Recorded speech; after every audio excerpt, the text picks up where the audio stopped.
Justin Verlander, what a guy.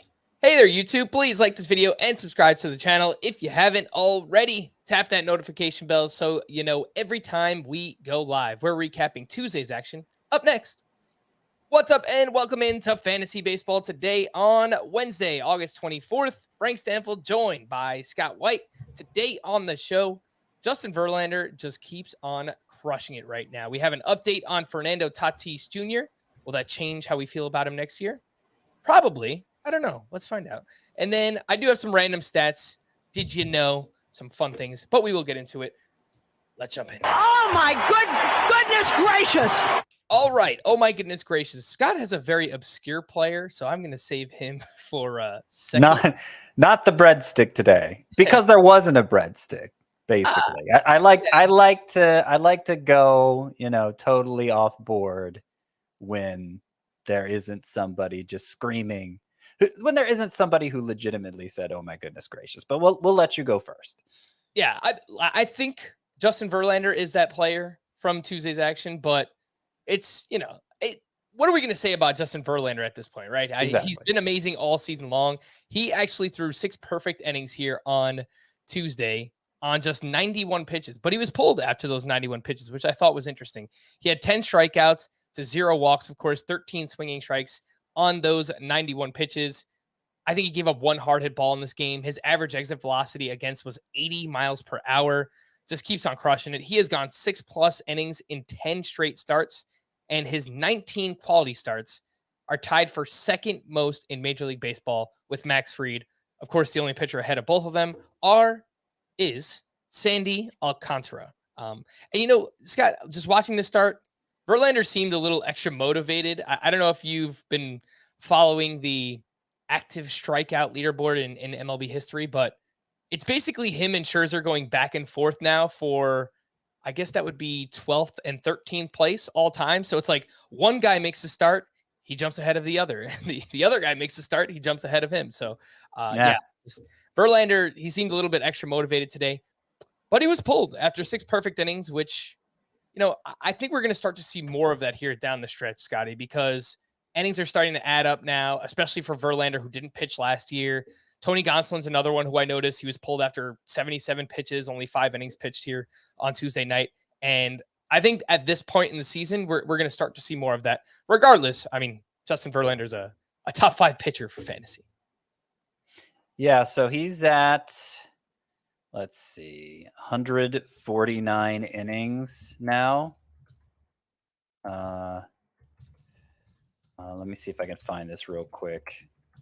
I believe the record for the first year after Tommy John surgery for innings in a season is it was Matt Harvey, right? I think so, yeah. Let me find the exact number of innings that he had.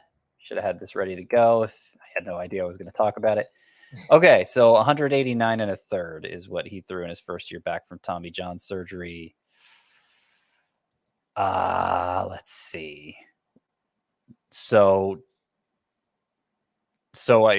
that would mean Justin Verlander's not on pace to set that record, is he? Being at 149 innings now. Yeah, it's going to be close. I'm just wondering because I predicted he would set the record. I kind of figured at this stage of his career and obviously the Astros playing for what they're playing for, that they just throw caution to the wind. Wow. He'd be fine with it because he's 39. Yeah. And not worry so much about the long-term ramifications of just piling on the innings right after Tommy John surgery. And I would say that's pretty much played out so far. He may not technically set the record, but when's the last time he didn't throw 6 innings in a start? It was June 18th. Yeah. But that's one of 3 starts all year where he didn't go at least 6. It's crazy. Yeah, 10 starts in a row where he's gone 6+ innings. So if my basic math is correct here, Justin Verlander, if he makes, let's just assume he makes 32 starts, right? Typically in a full season, you'll make 33 to 34. Maybe they skip him somewhere and, space him out a little bit. If he makes 32 starts, he is on pace for 207 and a third innings pitched, Scott. Oh, man. talking and doing math apparently isn't my strong suit because okay, so he is on pace to break it by quite a bit. Okay. I mean, there is definitely a chance that I am doing the math incorrectly here, but yeah, 149 divided by 23, and if I times that by 32, then I get 207, 207.3, which technically 207 and a third. So, but does he have time to make 9 more starts? Is there enough season left? There's only 6 weeks left in the season. 6 weeks left. You imagine at least one of those will be a 2-start week. Yeah, he'll probably make 8 starts. Yeah. So yeah, okay. Either way, he's on pace for over 200, right? So we've devoted 5 minutes here at the top of the show to whether or not Justin Verlander is going to set a record for innings after Tommy John surgery. So sorry about that. It was just totally spur of the moment.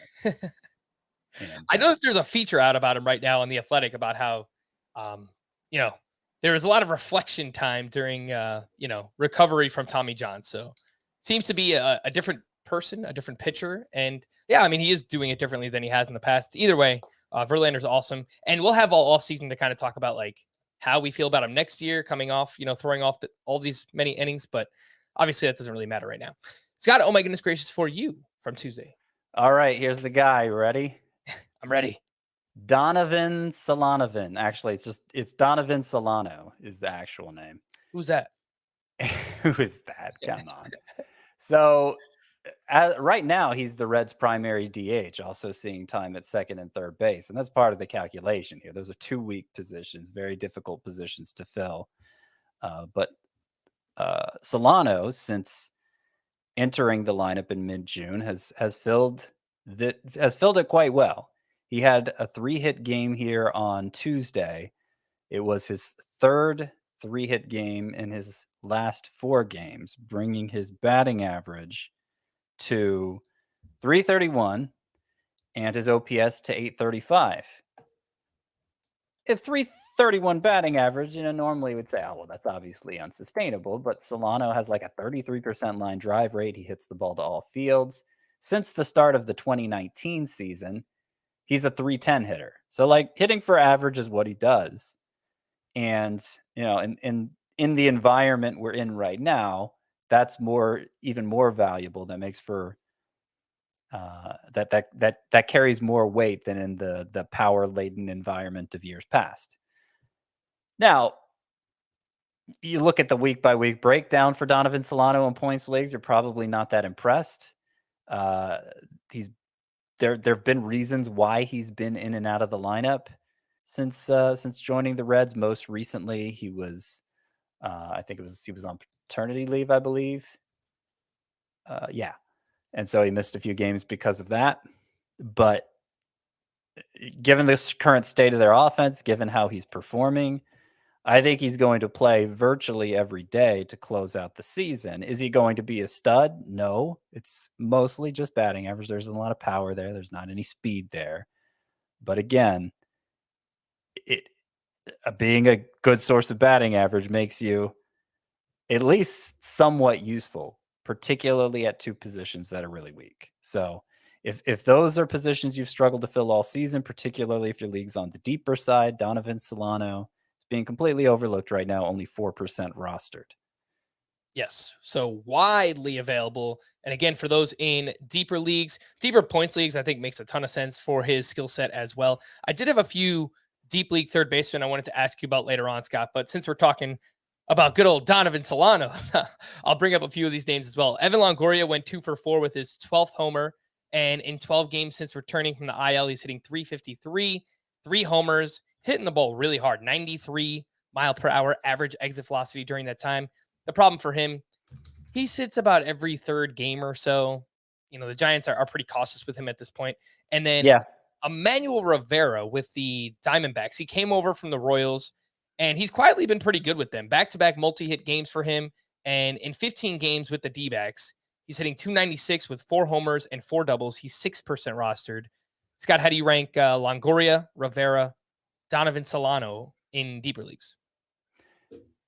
Unless it's a categories league and specifically your biggest need is home runs, I think I do put Solano at the top of that group, especially factoring in Longoria and how often he sits. I mean, neither of those guys, Longoria or Emmanuel Rivera, are everyday players. You could argue Solano hasn't been either, but I think he's most likely to get the most consistent playing time going forward.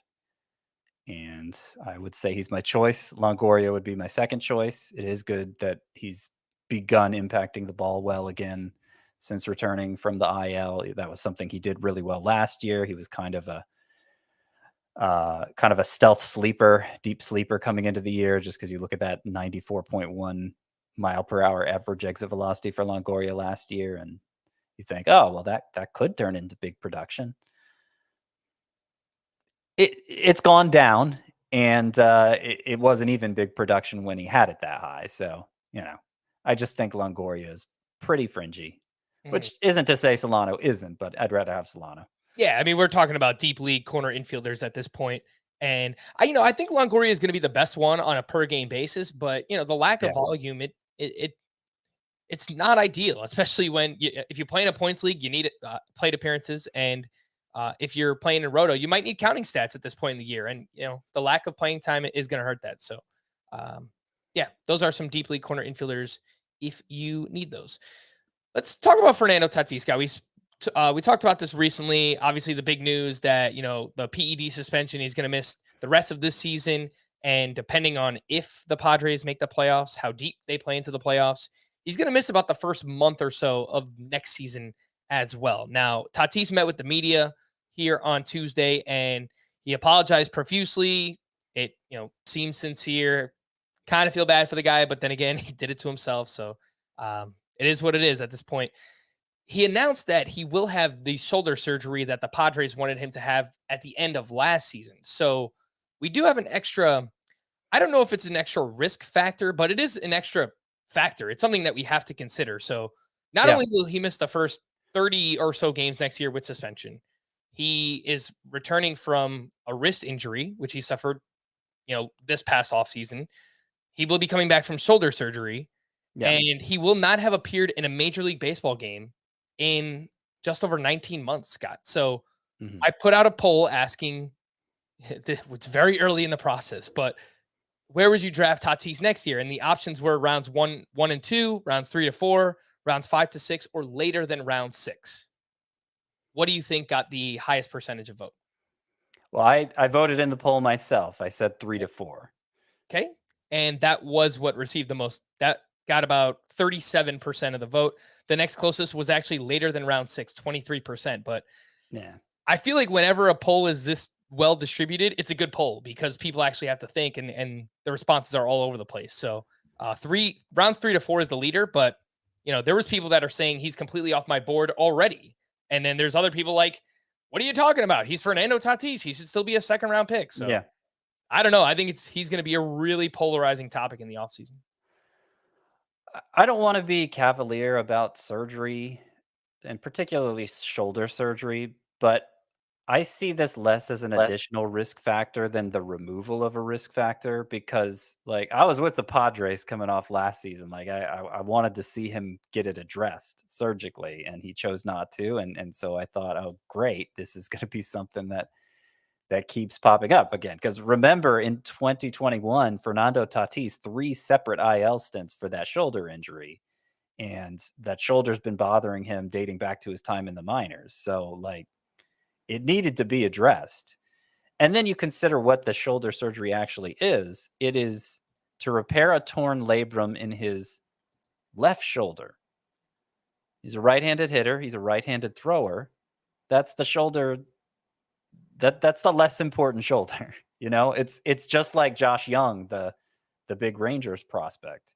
He also tore the labrum in his left shoulder back in February, returned to minor league action in August, I believe it was. So 6 months later, he's crushing it at AAA. I mean, it looks like exactly the same guy. So I don't, things can go wrong, obviously, in the course of rehabilitating from a surgery, but I think I don't think this is much reason for added pessimism. Like I said, that if we should know pretty early on how the recovery is going. We should be well into there should still be draft season left, and we know, okay, his shoulder seems fine. And at that point, it'll be the removal of a risk factor for Tatis. Yeah.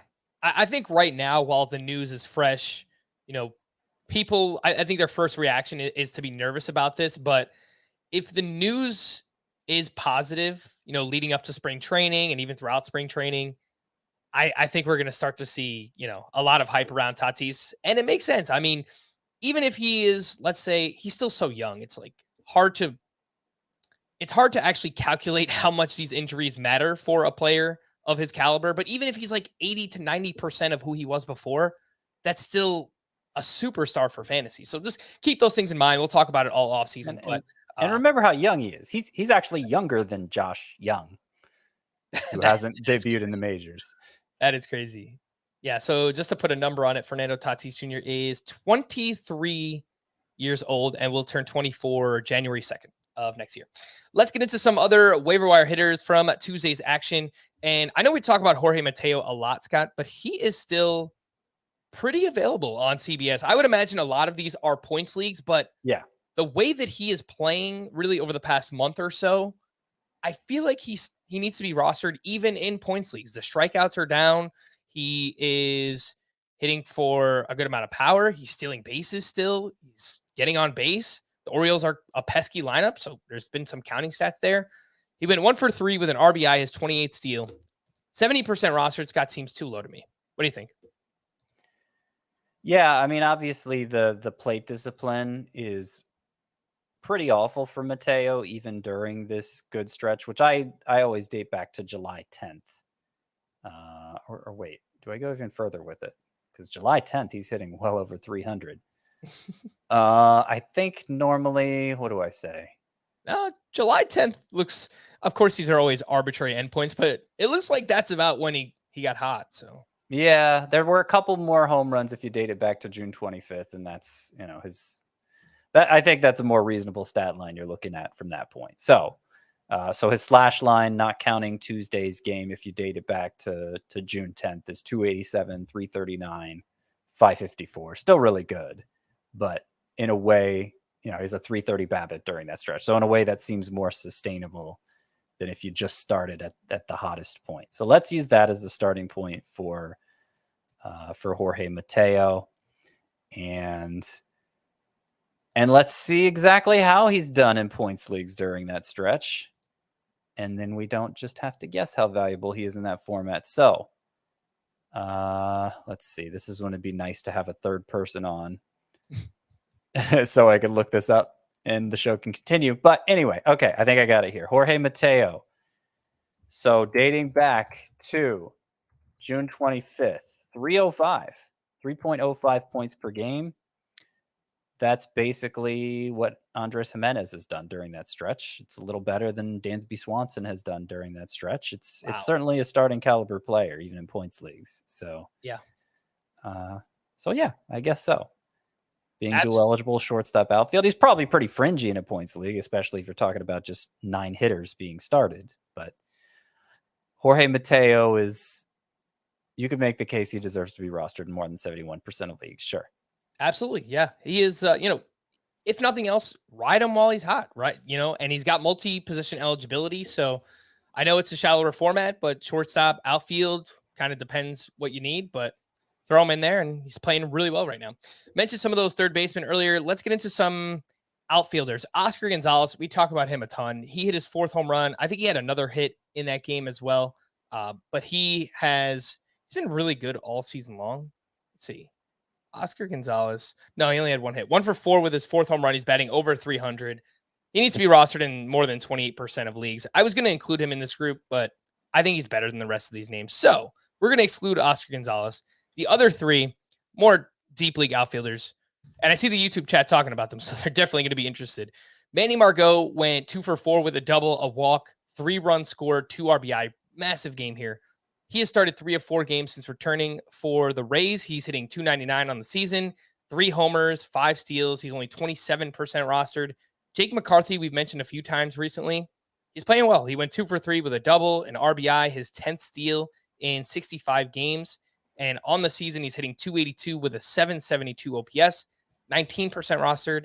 And the even deeper name, Gerard Encarnacion with the Marlins. He went 2 for 4 with an RBI, and he was having a good season in the minors. Scott, 294 batting average, 22 homers, 868 OPS, and he's like a top 20-ish prospect in the Marlins organization.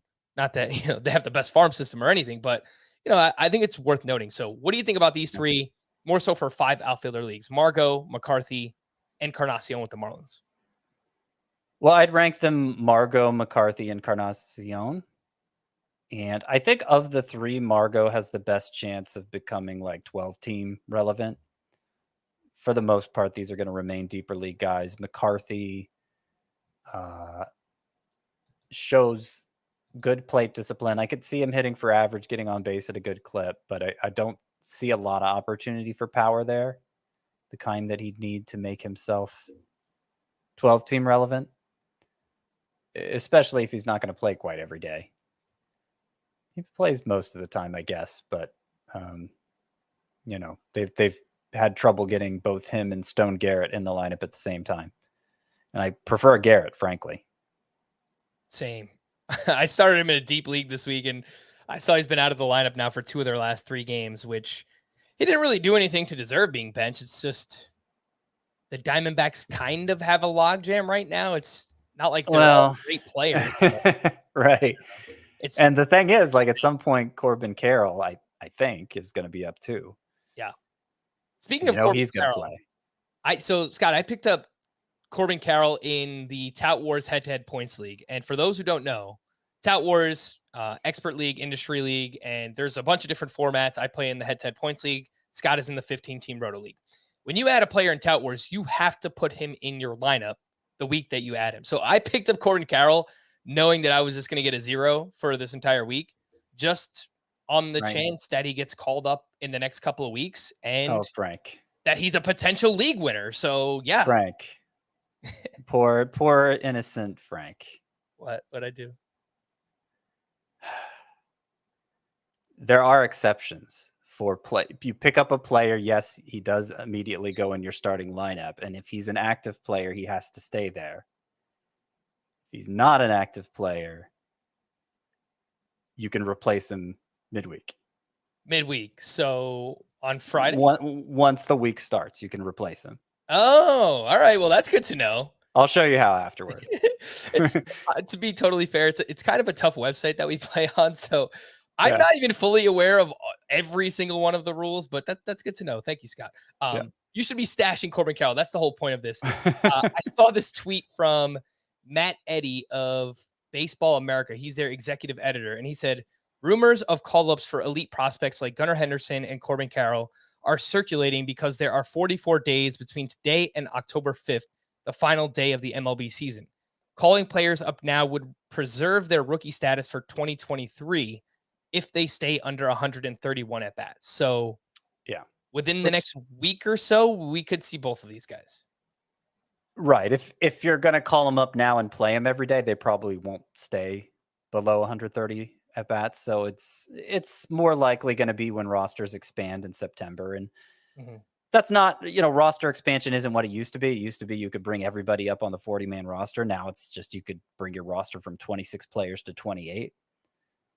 But, when you factor in the at-bat issue and preserving rookie eligibility, specifically because, you want the chance at that bonus draft picks. If one of your top prospects for his rookie season is there from start to finish and then places high in certain awards voting in the years that follow, then you can get extra draft picks. And so I think that's going to create an incentive for teams to call their biggest prospects up in September, like they did back in the good old days, so that they can get their feet wet and hit the ground running in the following year, improving their chances of remaining on the roster all season long and having a shot at Rookie of the Year. Yeah, and this is part of the new collective bargaining agreement. So this is really the first time that we're seeing this in action and how it's kind of affecting prospect call-ups and how they're planning to promote those players, the following year as well. So if nothing else, like those guys will be up, I think, in September, and then should likely, hopefully be up for all of next year. Guys like Corbin Carroll and Gunnar Henderson. And it specifically was to curb service time manipulation that we're used to seeing. I didn't think it would work, and I guess it still remains to be seen if it would work. I figured, an extra year of service time for what to be a great prospect is more valuable than a shot at somebody who could maybe become a good prospect. But I don't know. Apparently, based on the buzz, GMs don't see it the same way I do. Yeah. But we'll see. Anyway, waiver wire hitters is wrapping up here. I do have a few deep league catchers. These are for 2 catcher leagues. Christian Betancourt has homered in 3 straight games. The problem is he just doesn't play very much, Scott. I'm not sure why the Rays went out and traded for him if they weren't going to play him, but Betancourt has just 4 starts in their last 10 games. And then Elias Diaz went 2 for 4 with his 7th homer. And over his last 19 games, he is hitting .309 with 2 homers, 9 doubles, 16 RBI, hitting the ball really hard, making contact, putting it in the air. Really everything you want to see. He's 22% rostered. Any interest in either one, Scott, in 2 catcher leagues? Yeah. In 2 catcher leagues. I mean, why not? That's going pretty deep at that position. I agree. Betancourt, I wish he played more for the Rays. His expected stats are even better than his real stats. In other words, StatCast suggests that he's underperformed this year. It gives him an expected batting average of 262 and expected slug of 468. That'll play at catcher especially. And a pretty good strikeout rate, good exit velocity for Christian Betancourt. So I'd like to see him play more, but it is what it is. He appears to be their secondary catcher. All right. It was a very light night for waiver wire pitchers here on Tuesday. The biggest name was Ross Stripling. Now has back-to-back quality starts since coming off the IL. He was at the Red Sox. 6 innings, 6 hits, 1 run, 1 walk, 6 strikeouts. In this one, he had 10 swinging strikes. And you know what's interesting, Scott? The CSW called strikes plus whiffs on his changeup was quite bad. I don't think he really had much on the changeup in the start, but he still turned in a quality start, which is encouraging because even without his best pitch, presumably, he was still able to pitch well. So I was encouraged by that from Ross Stripling. Now on the season, he's got a 2.84 ERA, and he is 71% rostered. I don't know how much more he needs to be rostered than that, but he just continues to pitch well. Yeah, I assume him being a 2-start streamer recommendation contributes to his roster rate being as high as 71%. But maybe it should stay that high. I don't know. I mean, obviously the ERA and WHIP are good. He's put together back-to-back 6-inning starts, which was a problem for him earlier in the year. That the ERA estimators say it should be more like mid-3s than high 2s. Both xERA and xFIP have him there. But, great control, pretty good ground ball rate, not a ton of strikeouts, but you could see Stripling remaining good in a fringy sort of way. All right. And then in deeper leagues, I don't know that we need to talk about this guy, but Zach Davies had a decent start at the Royals. Scott, do we need to talk about Zach Davies? No. Okay. What went wrong with these pitchers on Tuesday? Nick Lodolo, he took a no-hitter into the 6th inning, and then it all just kind of fell apart for him. 5 1/3, 4 runs allowed, 5 strikeouts. He was at the Phillies, and he had 12 swinging strikes on 82 pitches. And I wanted to follow this start because in his previous one, he basically ditched his changeup, and he went full sinker and curveball. And his curveball is really, really good. This is Nick Lodolo. He did the same thing in this one, and it seemed like it was working until he got to the 6th inning. So, young pitcher, 3rd time through the lineup. I mean, I guess these things can happen, but I was encouraged to see the curveball usage was up again, Scott. Yeah. Yeah, I'm encouraged to see that too. I had him as one of my top sleeper pitchers for this week, scheduled for 2 starts. The next matchup is going to be better. The Phillies one was the tougher one. He was coming off 7 shutout innings against the Phillies last time out, so I was optimistic. Next start is the no, that's the wrong team. Next start is the Nationals. So Hopefully that'll go even better for Lodolo. But I think there are some encouraging signs from this. It's just a shame the 6th inning went like it did. Yes, indeed. And he is 66% rostered. Who would you rather have, Scott? Lodolo or Stripling rest of season? I would rather have Lodolo. It's close. It's a floor versus ceiling kind of argument, but I think Lodolo is obviously the upside one if you need more strikeouts for sure. For Dylan Cease, what went wrong in this one? After allowing 1 earned run or fewer in 14 straight starts, Dylan Cease has now allowed 7 earned runs over his past 2 outings. He was at the Orioles. He went 5 1/3. He gave up 4 runs with 4 strikeouts. Also walked 3 in this one. Standard pitch mix. I didn't really see anything that stood out, Scott. It was, a 3-run homer that he gave up to Ryan Mountcastle, but outside of that, pretty standard Dylan Cease stuff. Yeah, I mean, too many walks. I think his value at some point got inflated because he got that ERA so low in a way that was kind of suspicious. There were a lot of unearned runs in there. That some regression is to be expected, and he still has control issues. So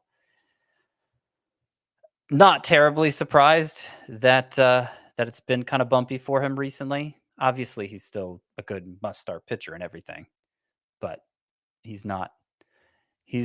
I don't think he's a serious Cy Young contender in the long run. All right, and the last one here, Corbin Burns allowed a season-high 7 earned runs at the Dodgers, and over his last 6 starts, he has a 5.15 ERA, obviously inflated by this one start. What did I notice about these last 6 starts? Swinging strike rate is down compared to the season's average. His hard contact is up. I don't know how much stock you put in this game, Scott, because at the Dodgers is probably one of the toughest places to pitch against one of the best lineups. But are you actually concerned about anything recently with Corbin Burns? I'm not. I actually did have the foresight to bench him in the Podcast for the People League. So that felt good, especially after I made the mistake of benching Charlie Morton in a couple leagues last week. I thought it was going to go about the same. Who benches Corbin Burns, right? But it worked out. And the only reason I did it is because I wanted to get an extra reliever in to compete in saves plus holds. And my starting rotation is stacked. I have a lot of really good starting pitchers. I would have recommended 99% of everybody with Corbin Burns to start him, even though I didn't in that one particular league. So I can feel good about that. Scott, whenever you have any of these like sneaky foresight things that come across, just, let me know, because I've got Corbin Burns in a few places. I could have used that. Well, I felt stupid doing it is the thing. Yeah. That's what I'm trying to say. Yeah. It's a very unique set of circumstances to bench him in that spot.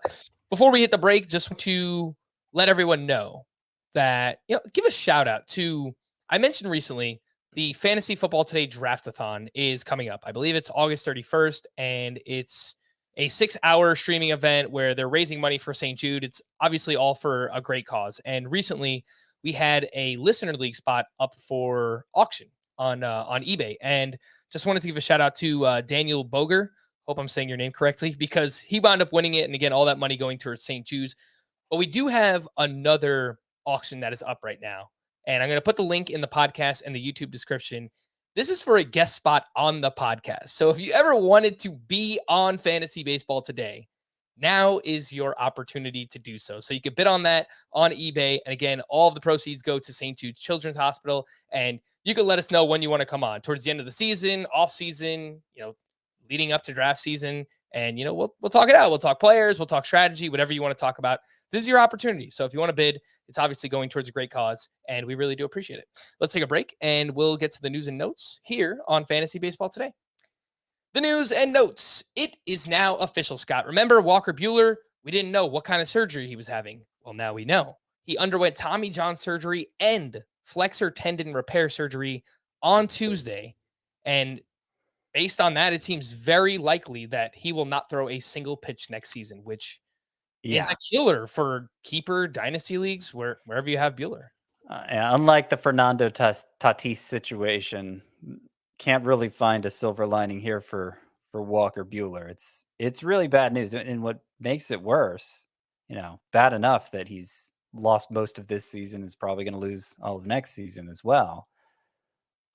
It's a second Tommy John surgery. Yep. So that makes the rehabilitation less than straightforward. I would say people who have Walker Buehler in a dynasty league are going to have a tough decision to make this offseason.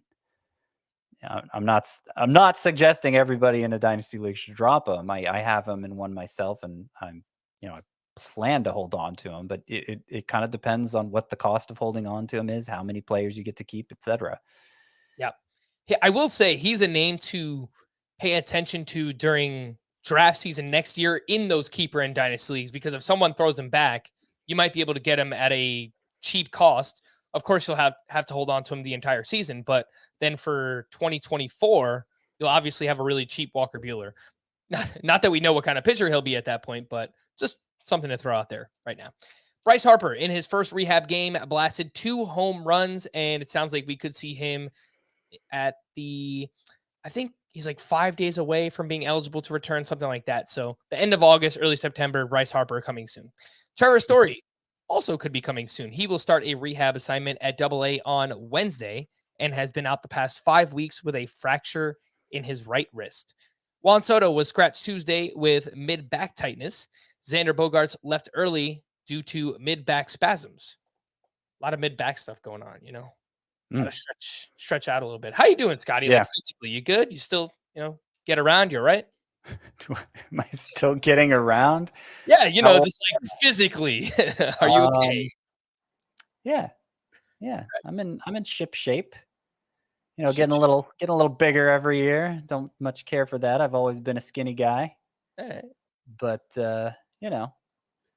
trying to tweak some things dietarily and such to combat that. It may be a losing battle. I still want to enjoy life and all.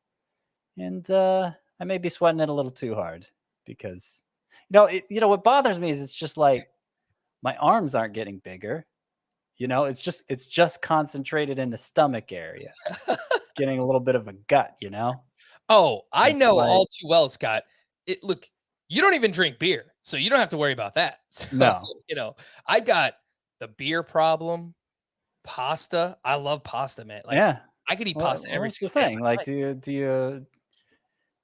is the gut bad enough Yeah. that you're willing to give up all the good things? Because I'm willing to give up some quantity of the good things, to combat the gut. Mm-hmm. I'm not just willing to like ditch the good things. Like, what's the fun in that? It's not like I'm out there on the dating scene, having to wow the ladies with my physique, which was always that was always a losing battle. Anyway. Yeah, look, we're in the same boat now, Scott. I mean, we're both married, like, hey, we've got no one to impress, right? We could just Well, I'm not suggesting you just let yourself go either. That's not fair. Yeah. But you get older and your body doesn't it changes. Your body's changing at this age. I hear you, man. I hear you. Yeah. And we're only getting up there. Anyway, no, people probably don't care about that. Byron Buxton was placed in the IL with a right hip strain here on Tuesday, and we've talked about a few outfield ads recently. Lars Nootbaar stands out. He's 46% rostered. Jake Fraley in deeper leagues, he's 30% rostered, widely available. The aforementioned Corbin Carroll, you want to stash him for now. Obviously won't help you immediately, but those are a few outfield replacements. And then, Scott, not like this, man. This isn't how we wanted to see him go. Vinny Pasquantino to the IL with right shoulder discomfort, which we spoke about yesterday. He said it wasn't so bad, but turns out to be bad enough where he does land on the IL, unfortunately. Michael Kopech was also placed in the IL with a left knee sprain, and then we had 2 Red Sox go to the IL. Nathan Eovaldi with soreness in his neck and shoulder, and then Eric Hosmer with lower back inflammation. Graham Ashcraft will not start on Wednesday because he also went to the IL with right bicep soreness. Luis Severino threw approximately 25 pitches on Tuesday while facing Giancarlo Stanton in a live batting practice session. Severino is eligible to return in mid-September, and it sounds like Stanton will be back on Thursday. Tyler Glasnow threw his second live batting practice session on Tuesday and will face hitters once more before likely beginning a rehab assignment. He's 39% rostered, Scott. But I think adding Glasnow is a little bit different than Mike Soroka because I have read some rumblings that Glasnow will return as a reliever this season, not a starter. So what do you think about stashing him right now? Yeah, I would say Soroka's the priority. There's no harm in stashing Glasnow if you have an open IL spot. Sure. And I think a lot of people do at this stage of the season. Yep. But yeah, I'd rather do Soroka. Yu Darvish was placed on the paternity list on Tuesday, which means his next start should come this weekend against the Royals. Wilson Contreras missed both games of the doubleheader due to left ankle stiffness. Chris Bryant continues to wear a protective walking boot, and it has yet to be determined whether he will return this season. He's been on the IL since August 1st with plantar fasciitis. The Nationals are keeping a close eye on Josiah Gray's workload and his in-game mechanics because he has already set a career high in innings pitched this season. So just another one where I think they will start to slow down the workload for Josiah Gray. And apparently Artie Moreno, the owner of the Angels, is looking to explore selling the team. So, Scott, obviously the crypto is down for both of us. I don't think we're going to be able to get in on the bidding, but some lucky person will get in on those Angels. Mm-hmm. And they have a lot of decisions to make. Shohei Ohtani, keep, trade, extend. What do you do with that guy? Obviously, Mike Trout has this rare back condition. So I don't know. The Angels are kind of in a weird place. Anyway, let's get into some random stats. Did you know CJ Cron went 2 for 4 with his 24th home run here on Tuesday, Scotty? But post All-Star break, he is hitting 183 with just 3 home runs, and his BABIP is 213. Did you know that? Did you know CJ Cron has been this bad recently? I did know that. Yeah. It's been a problem for one of my teams. One of my teams that I thought had a really good chance of winning the championship, and it has just collapsed here in the second half. CJ Cron's not the only reason for it, but he's a big reason for it. And don't much care for it. Yeah. I mean, look, the road numbers have been bad all year. He's had the typical dramatic home away split for Rockies hitters. He's maybe been the poster child for that, CJ Cron. But to be this bad, he obviously isn't doing much at home lately either. Yeah. I would have to look into the specific schedule since the All-Star break, but I know right around that time period, I pointed out that the Rockies did have like 8 or 9 more road games than they did home games. So it could be that they're playing more road games recently, but again, I haven't broken down the schedule. So either way, CJ Cron slowing down. I updated my first base rankings here on Tuesday, and I moved him down a little bit. He's my 10th ranked first baseman. Rhys Hoskins is playing really well, so I moved him up a little bit. But even Josh Bell has slowed down too. But this is a call. I mean, and I didn't have the guts to do it before because CJ Cron overall was performing so well. But if you just look at his road stats, that guy doesn't deserve to start for a fantasy team. So now that he's not going so well, you should at least play the matchups a little more with him. I mean, first base is maybe the one position that's deep. You could argue shortstop as well, but it's kind of a different sort of deep. First base is deep regardless of how big your league is. So everybody has alternatives there. Mm-hmm. Let's just look for next week, by the way. Yeah, CJ Cron, 6 road games next week against the Braves and the Reds.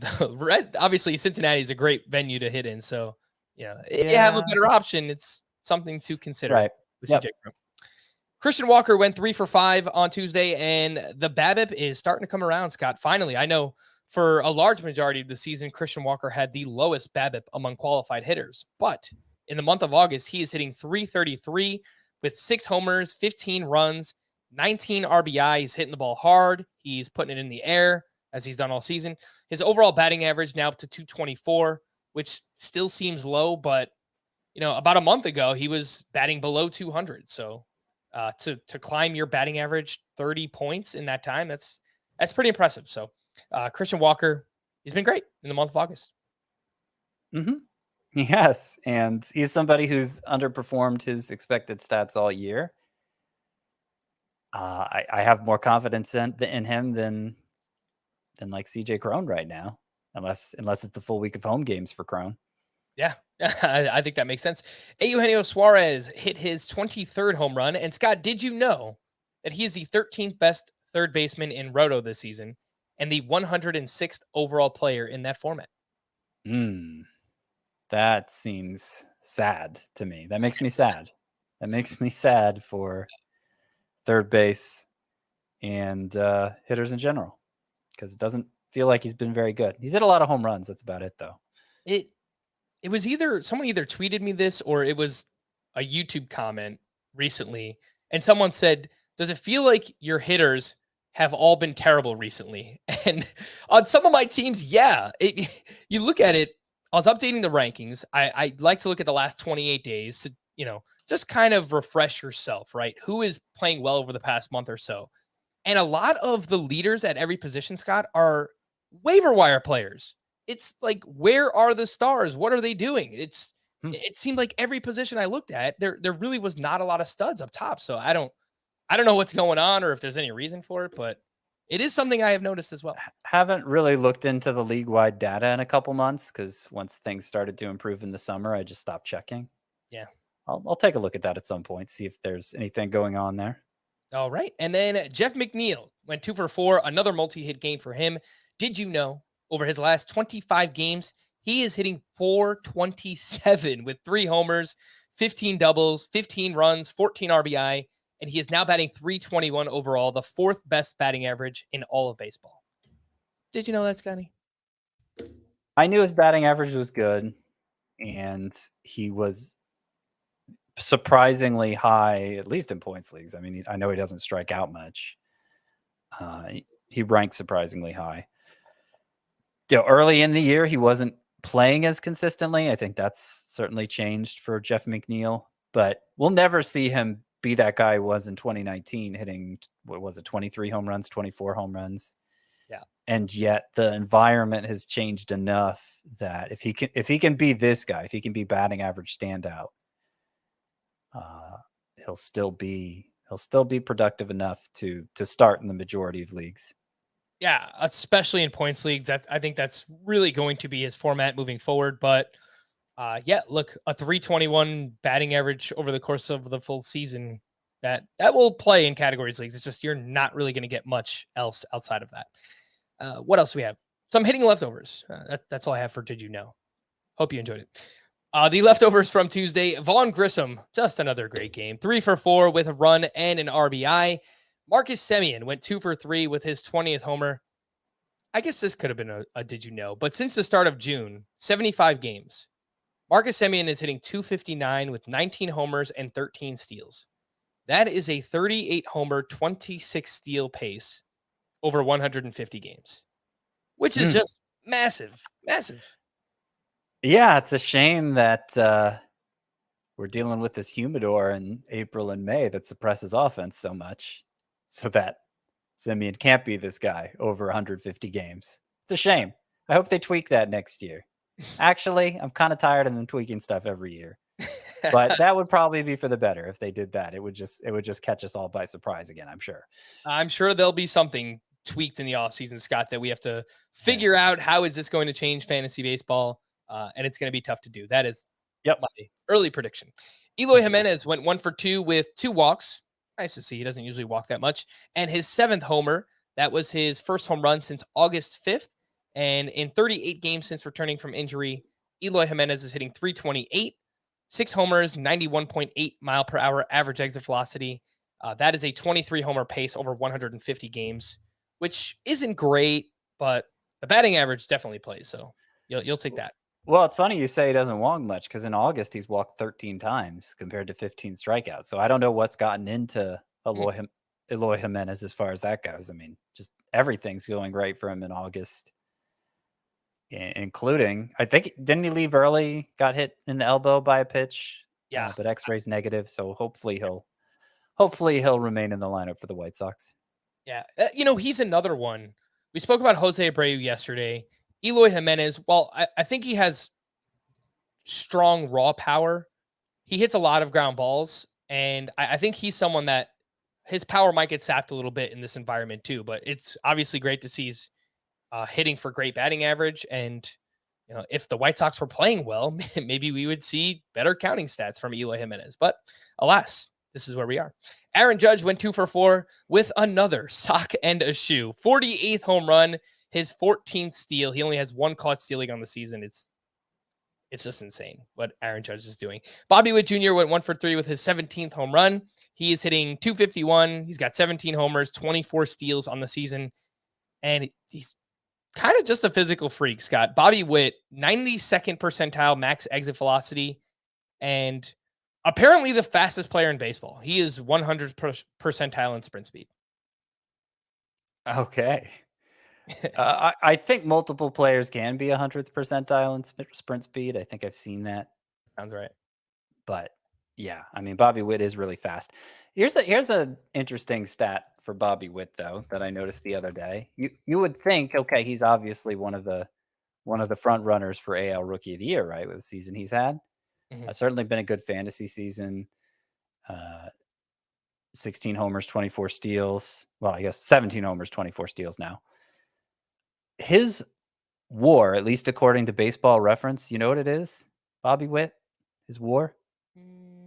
I don't know, but I will guess he is a 3-win player. That's what I would have guessed too. I mean, that's about where Julio Rodriguez is, and some of the other rookies who are performing well. No, it's 0.4. 0.4 is Bobby Witt's WAR. Is he bad defensively?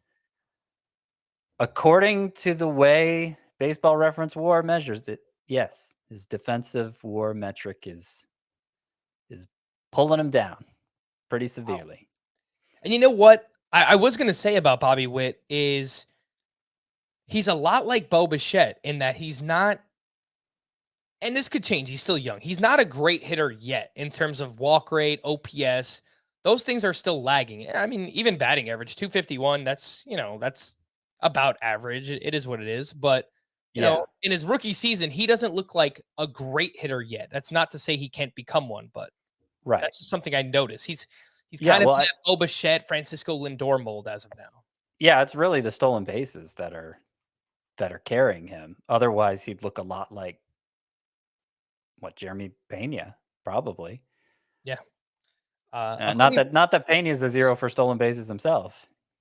According to StatCast, Bobby Witt Jr. is in the 2nd percentile in outs above average. So that seems quite bad.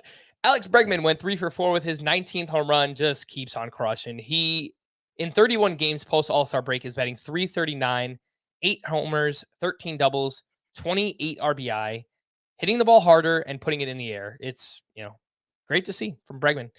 Nolan Arenado went 3 for 7 with his 26th home run across the doubleheader, and Andres Jimenez hit his 15th home run. Scott, I aggressively moved him way up in the second base rankings. Second base is just so bad.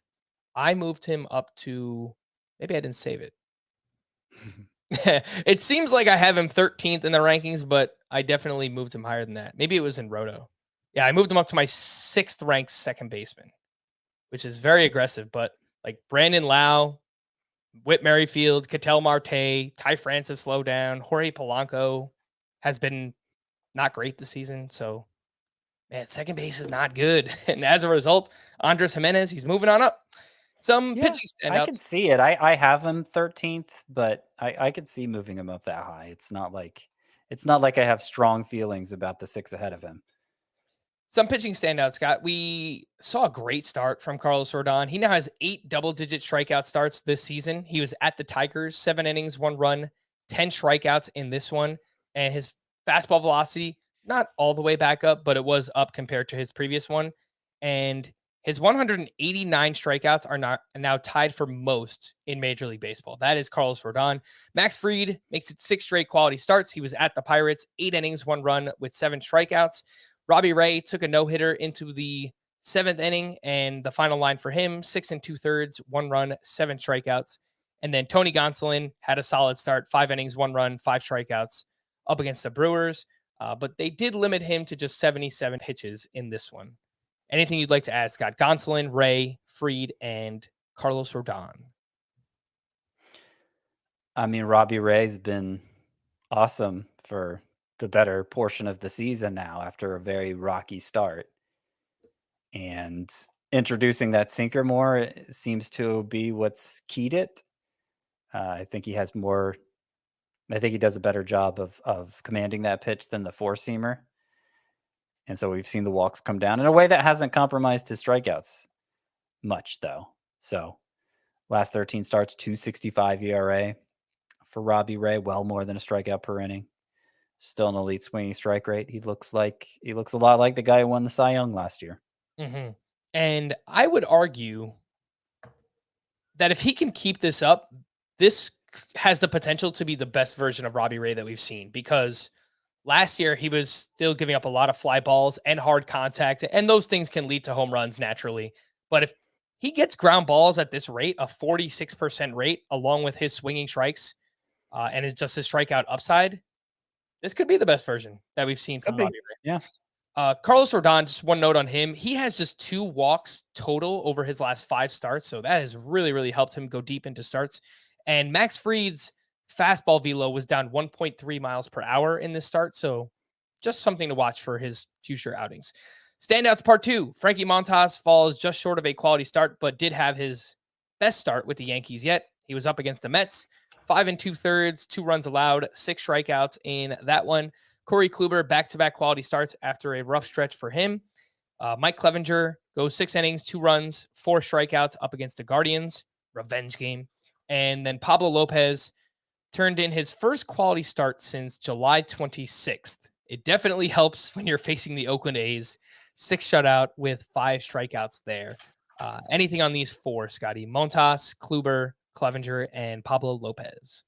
Yeah, unfortunately, Lopez's second start. Will he make a second start? I guess not. I guess at one point he looked like a 2-start pitcher, but no, he's not going to end up being. I was going to say it'd be against the Dodgers, but never mind. I do want to point out for Frankie Montas, yes, this was the best start he's had as a Yankee. He still has yet to turn in a quality start in 7 chances since returning from the IL. And in this start, he threw 17 split finger fastballs. I was on the fence whether to say split finger fastball or splitter. He threw 17 splitters, 1 swinging strike on those 17 splitters. So it appears that he's missing that pitch right now. And without it, he's pretty ordinary. Yes. Yeah. And we've seen this before, Scott. When he doesn't have the splitter working, it's just hard for him to be the best version of himself. I mean, it seems obvious to say, but so much is reliant on that splitter, and I just don't think he has it right now. Maybe it's related to the shoulder injury. I don't know how those things would be related. Yeah, I just think he loses the feel for it sometimes. I mean, he first introduced it in 2019 with a great season, and then kind of struggled for the short 2020 season. The first half of 2021, got it back for the second half of last season. Looked like Max Scherzer, and now it appears, maybe he's missing it right now. Yeah, for sure. Some bullpen updates for the Cubs in game 1 of their doubleheader. Brandon Hughes pitched a clean 9th for his 3rd save. And all 3 of his saves have come in the past week or so. So if you play in a deeper categories league, I definitely think Brandon Hughes should be on your radar at this point. For the Giants, Camilo Doval gave up 2 hits and a walk, but picked up his 18th save. For the Phillies, Brad Hand entered with a 1-run lead in the 9th. He gave up 2 hits and 2 unearned runs. He took the blown save, but wound up with the win because Alexis Diaz, in a 1-run game, he walked 1. He gave up 2 hits and 2 runs. He took his 4th blown save and 2nd loss of the season. For the Orioles, Felix Bautista recorded the final 5 outs, and they were perfect. He had 3 strikeouts during that stretch, and he picked up his 9th save. He's 77% rostered. Could be out there in some shallower leagues. I'd rather have him than Craig Kimbrell. Kimbrell's 92% rostered. If you can make that swap, pick up Bautista instead. I mean, Craig Kimbrell's basically been Trevor Rogers this year, and no, not Trevor Rogers. You just went along with me, Frank. I said the wrong name completely. Craig Kimbrell's basically been Tanner Scott this year, and yet there's a 42%. They're 42 percentage points difference in roster rate. I thought you were just going with the old, Trevor Rogers stinks, Craig Kimbrell stinks comparison, but no, yeah, I mean, actually compare their numbers side by side. They've basically been the same pitcher. Yeah. Bautista, look, even assuming you don't have two great sparps in a points league, he should even be owned in that format. It just how dominant of a reliever he's been, and he's just a clear-cut closer. Like, this number should be close to 100% rostered.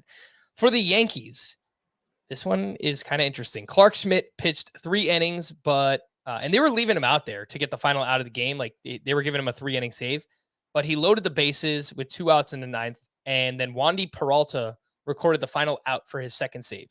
Clay Holmes could be back soon, so I'm not sure how much this matters anyway, but Aroldis Chapman has not pitched since Friday, Scott, so either he is dealing with something physically or they just have no confidence in him whatsoever. He wasn't even warming up in this game. He was never close to pitching, so I just don't think they want to use Chapman in like these big high leverage situations. Well, with Scott Effross just going on the IL, I think Clay Holmes is, hopefully this IL stint is enough to get him right, because obviously he was losing his grip on the closer role because of performance prior to the IL stint. But he's going to be installed back in the closer role right away. For the Rockies, Daniel Bard gave up a hit but picked up his 26th save. For the Astros, Brian Abreu recorded the final out for his 2nd save. Ryan Presley pitched both Saturday and Sunday, so perhaps they were just giving him another day of rest. For the Mariners, Paul Sewald gave up a run but picked up his 16th save. And then good old Tanner Scott. There he is. For the Marlins, he entered with 2 outs in the 9th inning and runners on 1st and 3rd. He gave up a double, an RBI double, a sac fly, and then he picked up his 19th save eventually. Find someone who loves you the way Don Mattingly loves Tanner Scott, because it feels like he gives up a run every time he's out there, and they just keep throwing him out there. So he's getting saves. I guess roll with him, but I've been expecting them to go to Dylan Floro for a while now, Scott, and they just will not do it. I mean, Tanner Scott is talented. Like, he is. The Kimbrel comparison works in part because Tanner Scott gets a ton of strikeouts. But yeah, he hasn't been especially consistent.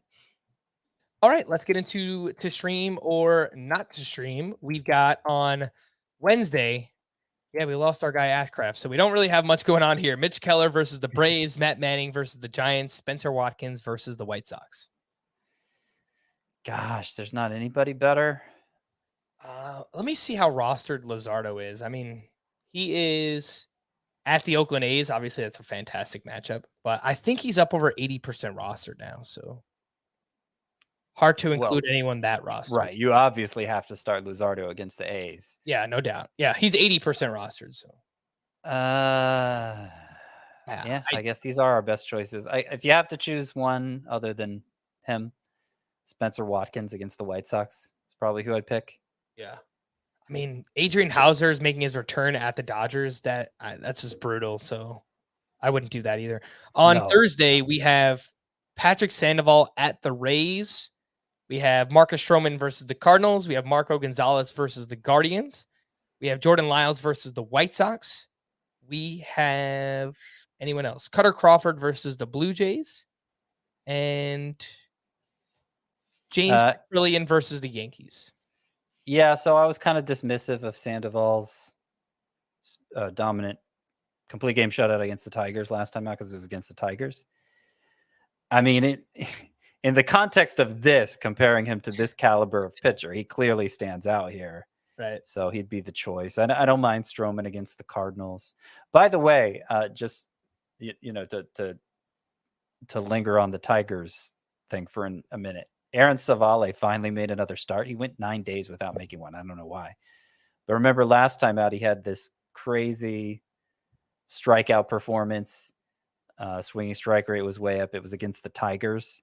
Yep. And we said, well, look, he threw his best pitch, the curveball, 44% of the time. There may be something here. He finally made a start, as I said, on Tuesday, and looked like Aaron Savale again. Only 26% curveballs instead of that 44%, and it wasn't very good against the Padres. So seems like just a Tigers fake out there. Mm-hmm. His velocity was up a little bit across the board, so we'll see where it goes. He was supposed to pitch on Sunday, but that game got rained out, so I guess I don't know. So they probably had had an off day on Monday, and then he probably now he pitched on Tuesday. So that's how we got here with Aaron's volley. We're gonna wrap there for Scott. I am Frank. Thank you all for listening and watching Fantasy Baseball today. We'll be back again tomorrow. Bye bye.